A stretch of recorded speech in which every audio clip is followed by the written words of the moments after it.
Dad, I don't want to talk right now. 5 words. That's all it took to make me realize I've lost my son, not to an accident, not to some dramatic event you see in movies.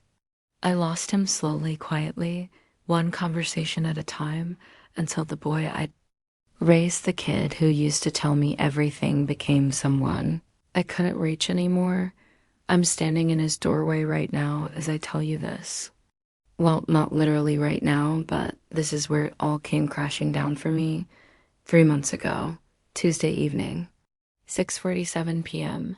I remember the exact time because I'd been checking my watch, waiting for him to come home, rehearsing what I wanted to say. His door was closed. It was always closed now. Before I tell you what happened when I knocked on that door, don't forget to subscribe if you love true stories like this, and tell me in the comments, what would you have done if your child became a stranger to you? When did it start? That's the question I've asked myself 1,000 times. When did I lose my son? Was it a year ago? 2 years? Or was it happening even earlier, in tiny invisible moments I was too blind to see? His name is Marcus. He is 17. Now, dark curly hair he's always pushing out of his eyes. Used to have this laugh that sounded like hiccups, ridiculous and infectious. When he was little, he couldn't say helicopter right. It came out helicopter. He'd get so mad when his older sister Emma corrected him, but he'd try so hard to get it right. His little face all scrunched up in concentration. God, I miss that kid. Marcus was always my shadow. That's what my wife Linda used to say. There goes your shadow. She'd laugh, watching him toddle after me around the house. When I'd work on the car, he'd drag his little plastic toolbox out and fix things beside me. When I'd read the newspaper, he'd grab the comic section and pretend to read too, making up wild stories about what the characters were saying. We had this thing, our thing. Every Saturday morning, just the two of us. We'd drive down to Morrison's Diner on 5th Street, sit in the same booth by the window, and order the same thing. 2 stacks of blueberry pancakes, extra butter, and hot chocolate with way too much. Whipped cream. The waitress, Carol, she knew us. She'd have our order started before we even sat down. The Marcus and Dad show, she'd call us. We'd sit there for hours sometimes. He'd tell me about school, about the kids in his class, about the books he was reading. Marcus loved stories, fantasy mostly. Dragons, wizards, quests. He'd explain the entire plot of whatever he was reading, acting out the fight scenes with his fork and butter knife, completely oblivious to the other diners watching him with amused smiles. I'd listen to every word. I thought I'd always be the person he told his stories to. The last time we went to Morrison's Diner, Marcus was 14. I didn't know it would be the last time. You never know, do you? You never know which see you later is actually goodbye. It was a Saturday in October. Fall weather, leaves turning, that crisp feeling in the air that makes everything feel possible. I knocked on his door that morning. Hey, buddy, ready for pancakes? There was a long pause. Then, actually gonna hang out with some friends today. Dad, oh, I tried not to sound disappointed. No problem. Tomorrow then? Yeah, maybe. Maybe. That word sat heavy in my chest, but I smiled. Sure thing, bud. Have fun. Tomorrow never came. The week after, he had homework. The week after that, he was tired. Then he just stopped being available on Saturday mornings altogether. I'd suggest it, and he'd make an excuse, and eventually I stopped asking. I told myself it was normal. Teenagers need their independence. They pull away. It's healthy. That's what Linda said too.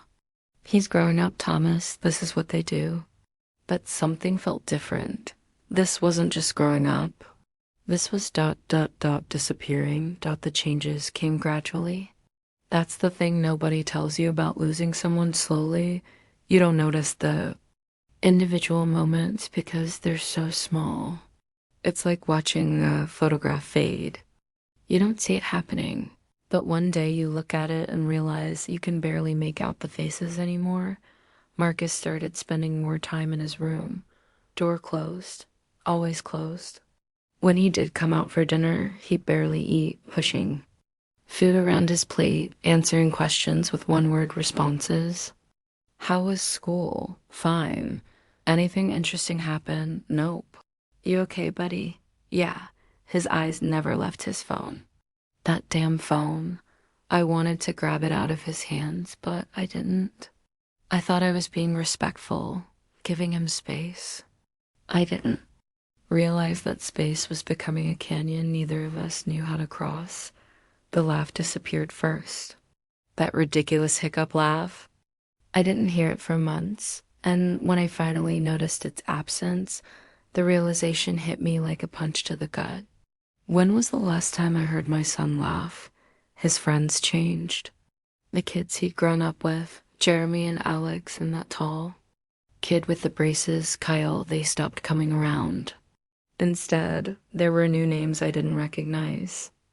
Damon, Trey, some kid they called Sketch for reasons. Marcus wouldn't explain.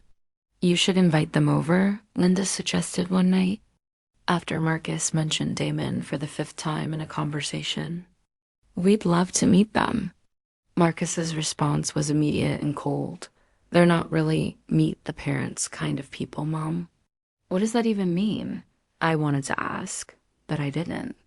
I was afraid of pushing him further away. His appearance changed.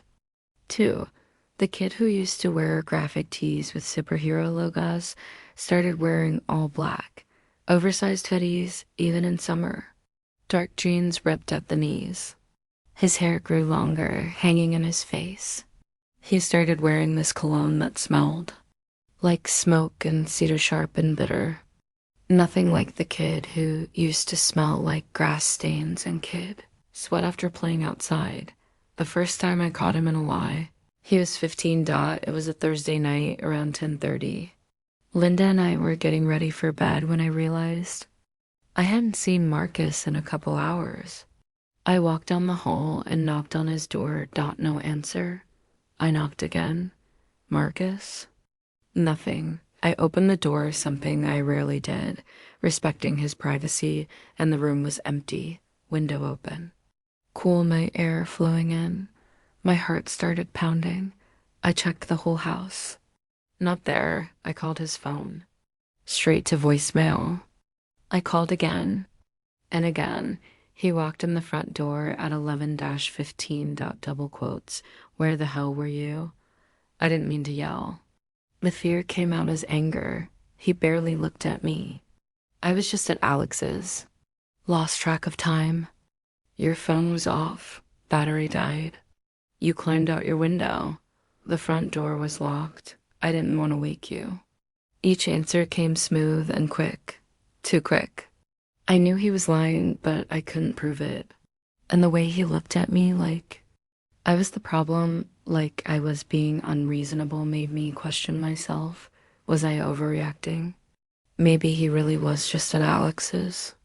Maybe his battery really did die. Don't do that again, I said finally. If you want to go somewhere, you ask. You tell us where you're going. Sure, Dad. His tone was flat, dismissive. He walked past me and closed his bedroom door. Emotional beat. That was the first lie. But it wasn't the last. He'd say he was going to the library, and I'd drive past at the time he said he'd be there, the parking lot empty. He'd say he was spending the night at Jeremy's, and Jeremy's mom would call the next morning asking if Jeremy could stay with us. The lies stacked up like a wall between us. And I didn't know how to tear it down. Linda and I started fighting about Marcus. Not huge blow-up fights, but the quiet kind that hurts worse. The kind where you're both scared and neither of you knows what to do, so you take it out on each other. You're too hard on him, she'd say. You're too easy, I'd counter. You let him get away with everything. He's struggling, Thomas. Can't. You see that? He needs support, not interrogation. I'm his father. I'm supposed to protect him. How can I protect him if I don't know what's happening? Round and round we'd go, voices low so he wouldn't hear, but I'm sure he did. I'm sure he heard everything. Emma, his older sister, she tried to help. She was 22, graduated from college, working her first real job in the city. But she still came home for Sunday dinners, and she noticed too. I tried talking to him. She told me one evening while we were clearing dishes. Marcus had already retreated to his room. He won't open up, not like he used to. He used to tell you things. I asked, maybe a little hurt that he'd talk to her and not me. Sometimes, but not anymore. It's like she paused, choosing her words carefully. It's like he's carrying something really heavy, Dad. Something he doesn't think we'd understand. What could a 16-year-old be carrying that's so heavy? She gave me this look, sad and knowing. You'd be surprised what kids go through these days. The report card came in February of his junior year. I opened it at the kitchen table while Linda made coffee. 3 Ds, 2 CS, 1 F in English. English his best subject. The kid who used to read fantasy novels under his covers with a flashlight was failing English. Marcus. I called up the stairs. He appeared at the top, hood up, hands in his pockets. Yeah, can you come down here, please? I couldn't give up on you, Marcus. You're my son. My shadow, remember? He laughed. Not the old hiccup laugh, a new one. But it was his. Yeah, he said. I remember. Wisdom, hard-won understanding. Here's what I learned from losing my son and finding him again. You can't fix everything. You can't love someone out of depression. You can't logic away anxiety. Mental illness isn't a choice, and it's not a character flaw. It's an illness, and it needs treatment just like any other illness. I learned that sometimes the bravest thing you can do is ask for help. For yourself, for your kid, for your family. Pride doesn't keep people alive. Help does, I learned that.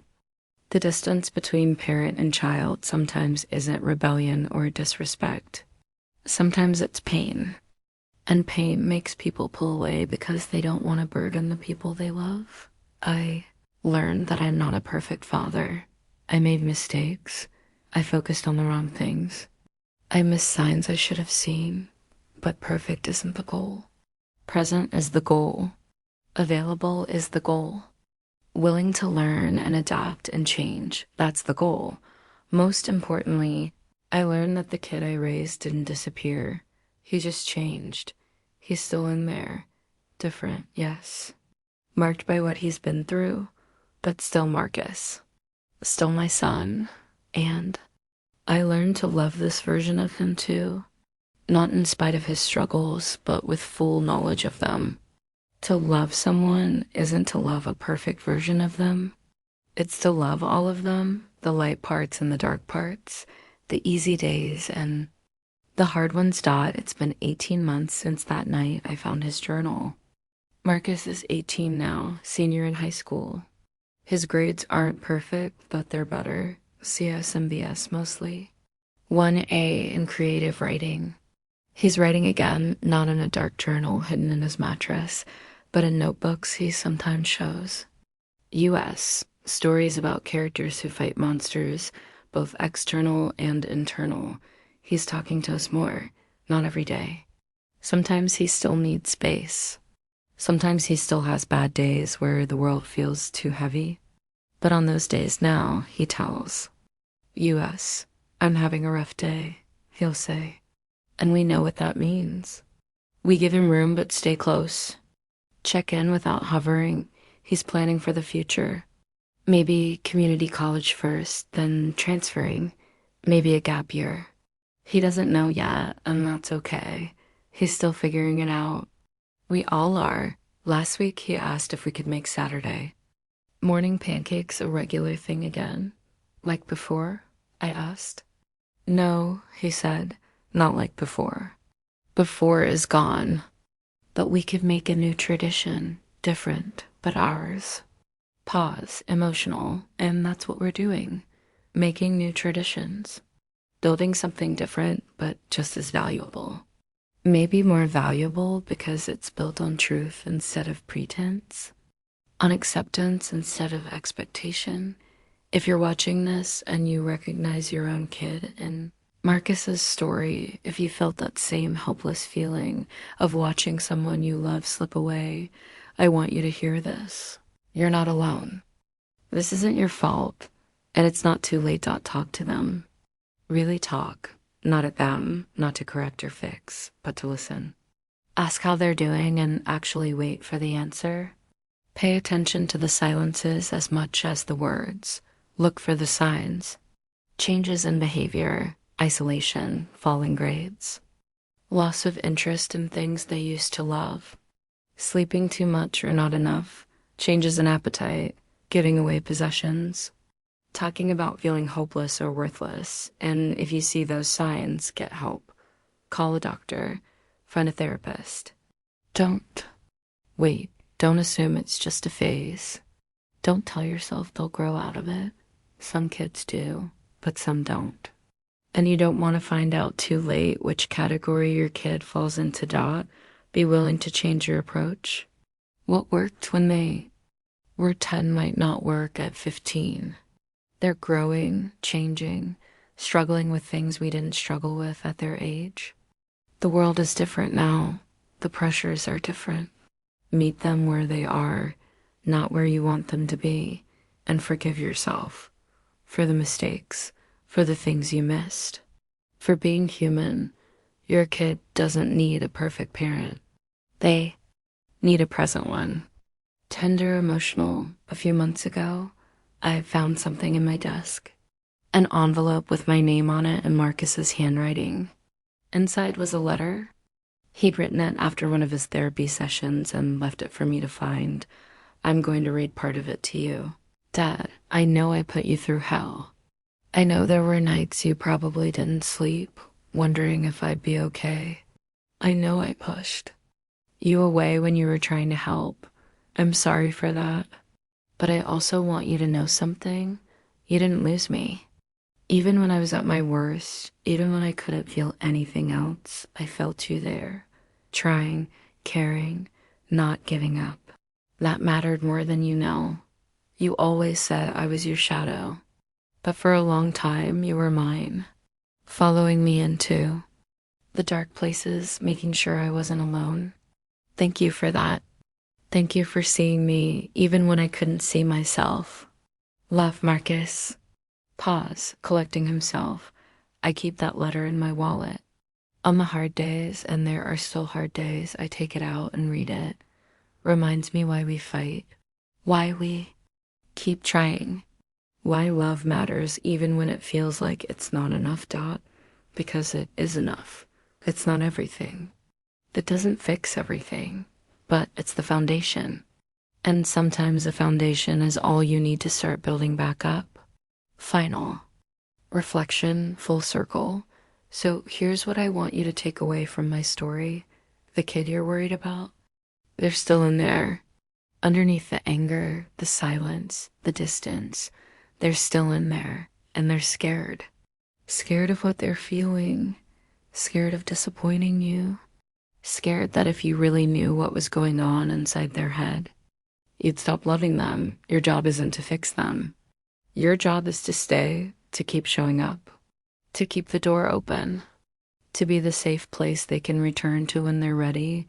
And if they're in real danger, if they're talking about suicide, if they're hurting themselves, if you're genuinely afraid for their life, don't try to handle it alone. Call a crisis line. Take them to the app. Call their therapist. Do whatever you have to do to keep them safe. Being an annoying parent who drags them to get help is better than being a grieving parent who wishes they had. I'm not standing in Marcus's doorway looking at an empty room anymore. I'm standing beside him. Different than before, but in some ways better, more honest, more real. I didn't get my old son back, but I got something more valuable. I got to know the real Marcus, not the version I thought he should be, but who he actually is. And turns out I really like this kid, scars and all. Struggles and all, he's brave in ways I never had to be. He faces his demons every day. He's learning to ask for help, to be vulnerable, to keep going even when everything in him wants to stop. That takes a kind of courage I'm still learning about. If you made it this far in my story, thank you for listening. Thank you for caring about a father and son you've never met. Thank you for everyone who's shared their own stories in the comments of videos like this one. Knowing we're not alone, knowing other families are fighting these same battles, it helps more than you know. To the parents watching, love your kids enough to let them be imperfect. Love them enough to get them help. Love them enough to admit you don't have all the answers. And to the kids watching, the ones who feel like Marcus felt, who are struggling in ways your parents don't understand, you're not broken. You're not too much. You're not a burden. What you're feeling is real, and it deserves to be taken seriously. There are people who want to help. There are treatments that work. There is life after this darkness. I've seen it. I'm watching my son live it every day. Hold on. Please hold on. The story isn't over. It's just in a hard chapter right now. But there are better chapters coming. I promise you that Marcus and I are going to Morrison's Diner tomorrow morning. Saturday tradition. We'll order our pancakes. We'll talk about his college applications, about the story he's writing, about whatever random thing is on his mind. And I'll look across that table at my son, not the shadow he used to be, not the stranger he became, but the person he is right now in this moment, and I'll be grateful. So incredibly grateful that we found our way back to each other, that we didn't give up, that love, imperfect and messy as it is, was enough to build a bridge across the distance, and that my son is still here. If this story moved you, like and subscribe for more stories about truth, struggle, healing, and hope. Leave a comment and share your own experience. Your story might be exactly what someone else needs to hear today. Thank you for listening. Take care of yourselves and take care of each other. This is the story of how I lost my son and found him again, and how we're still finding each other one day at a time. He descended slowly, each step deliberate, sat down across from me.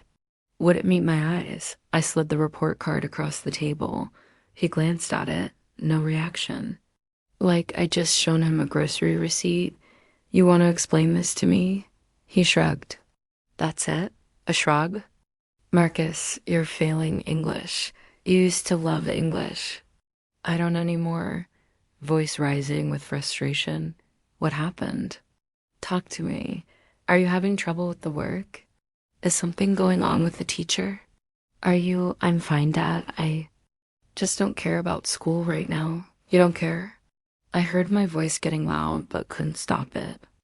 Your future depends on these grades. College, scholarships. Maybe I don't want to go to college. The statement hung in the air like smoke. What? Maybe I don't want to go to college, he repeated, finally looking at me. His eyes were different, hollow, like someone had reached inside and scooped out whatever light used to be there. Maybe I don't want to do any of this. Did you ever think of that? Marcus, can I go now? No, we're not done talking about this. I'm done. He stood up. There's nothing to talk about, and he walked away. Up the stairs, door closed. Lock clicked. I sat there staring at that report card, my hands shaking, wondering when my son had become someone who didn't care about anything. I did something I'm not proud of, but I was desperate. When you're watching your child sink and they won't grab the lifeline you're throwing, you do things you never thought you'd do. Marcus was at school. Linda was at work. I stood outside his bedroom door for 5 full minutes before I opened it. The room was dark, curtains drawn. It smelled stale old laundry and that cologne and something else I couldn't identify. Plates with half-eaten food on his desk. Empty energy drink cans. The bed unmade. This wasn't just teenage mess. This was dot dot neglect dot. He was neglecting. Himself dot I started with the desk. School papers shoved in drawers, most of them marked with failing grades he'd never shown us. A notebook filled with dark sketches, figures, and shadows. Faces without features, scenes that looked like nightmares. Then I saw it, tucked between the mattress and box spring. A small black notebook, the kind with the elastic band wrapped around. It pulled it out. My hands were shaking. One knew I was crossing a line, but the line had already been crossed, hadn't it? When he started lying, when he started failing, when he became someone I didn't recognize, I opened it, pause, emotional. The first page was dated 2 years ago, his handwriting messy but readable. Nobody understands. I don't even understand. Why do I feel like this? Like I'm watching my life from outside my body. Like nothing is real. Like I'm just going through the motions and someday I'll wake up and none of this will matter. I kept reading, page after page. Each entry darker than the last. He wrote about feeling empty, about not wanting to be around people, about hating himself for reasons he couldn't explain, about thoughts that scared him, thoughts about not wanting to be here anymore. There were pages about us, about me. Dad keeps trying to talk to me. I see the way he looks at me, like I'm broken, like I'm disappointing him. I can't tell him what's wrong because I don't even know. How do you explain feeling nothing and everything at the same time? How do you tell your father that you're drowning in your own head? Voice breaking, I closed the notebook, sat on his bed, and I cried out my son was in pain, real serious pain. And I'd been so focused on the symptoms, the grades, the lies, the attitude that I'd missed the disease. He was drowning, and I'd been yelling at him to swim better that Tuesday evening. The one I mentioned at the beginning. 6:47 p.m. I knocked on Marcus's door with that journal in my hand. Come in. He was at his desk, headphones on, staring at his computer screen. He pulled the headphones down around his neck when he saw me. I closed the door behind me, sat on his bed, put the journal on the mattress beside me. His eyes went to it immediately. His face went pale. You went through my stuff? I did. Long pause. Marcus, why didn't you tell us? He stared at the journal, then at me. I saw something in his face, anger, shame, fear, all mixed together. Tell you what, Dad, that I messed up? That I can't be the kid you want me to be anymore? I never. Yes, you did.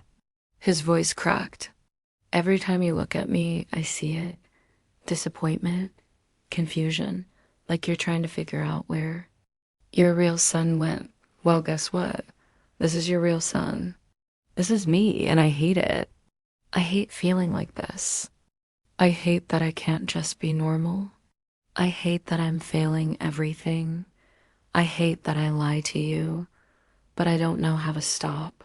Pause, father's voice gentle. Then let me help you. You can't help me. He was crying now, really crying tears, streaming down his face. Nobody can help me. I've tried. I've tried so hard to just push through it.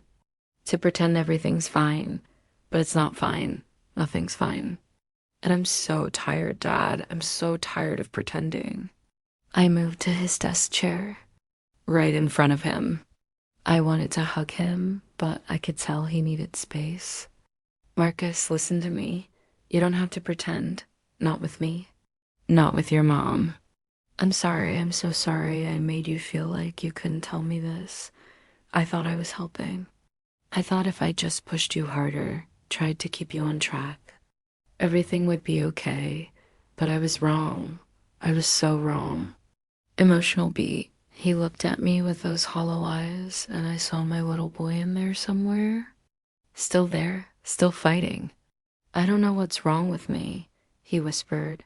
Then we'll figure it out together. No more pretending.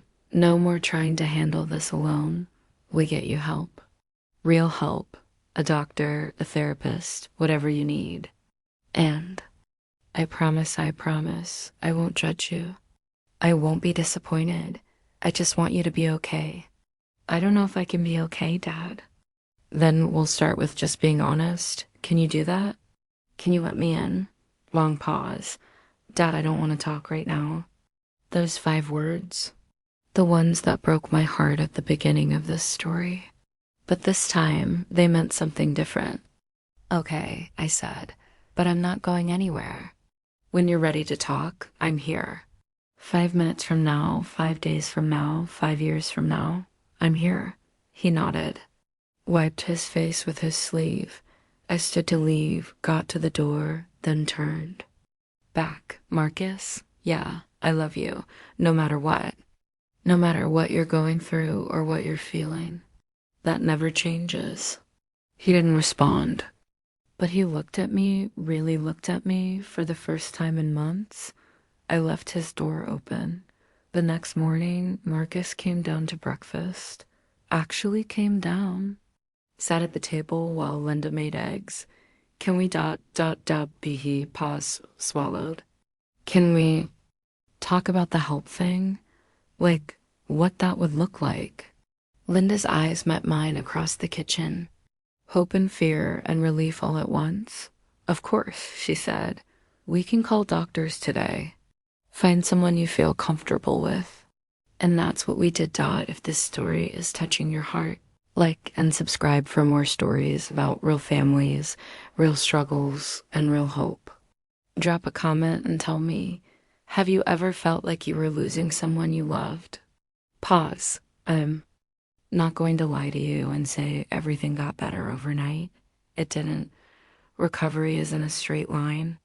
It's a messy, complicated journey with setbacks and breakthroughs and days where you feel like you're back at square one. Marcus started seeing a therapist, Dr. Chun, twice a week at first, then once a week. He was diagnosed with depression and anxiety, things that had been building for years, apparently. Things we'd missed because we didn't know what to look for. He started medication. It took a while to find the right one, the right dosage. Some days were better. Some days were harder, but slowly, so slowly, I started seeing glimpses of my son again. Not the same son. Not the little boy who said helicopter or fought dragons with butter knives. But someone new. Someone real. 3 months after that conversation in his room, Marcus came downstairs on a Saturday morning. It was early, barely 7. I was in the kitchen making coffee. Hey, Dad. I turned. He was standing there in sweatpants and a hoodie. Hair messy from sleep. Yeah, buddy? Morrison's Diner still do those blueberry pancakes? Voice thick with emotion, I had to clear my throat before I could answer. Yeah, they do. You want to go? It took everything in me not to cry right there. I'd love to. We drove in comfortable silence. Carol was still working there, older, now reading glasses on a chain around her neck. She smiled when she saw us. Well, would you look at this? The Marcus and Dad show. It's been a while. Yeah, Marcus said. Too long. We ordered the same thing. 2 stacks of blueberry pancakes, extra butter, hot chocolate with way too much whipped cream. We didn't talk about the heavy stuff. We talked about normal things. He told me about a book he'd started reading, fantasy, dragons, quests. His eyes lit up a little when he described the magic system. That sounds really cool, I said, and I meant it. He smiled. Just a small one, but a real one. Dad? Yeah, thanks for not giving up on me. Pause.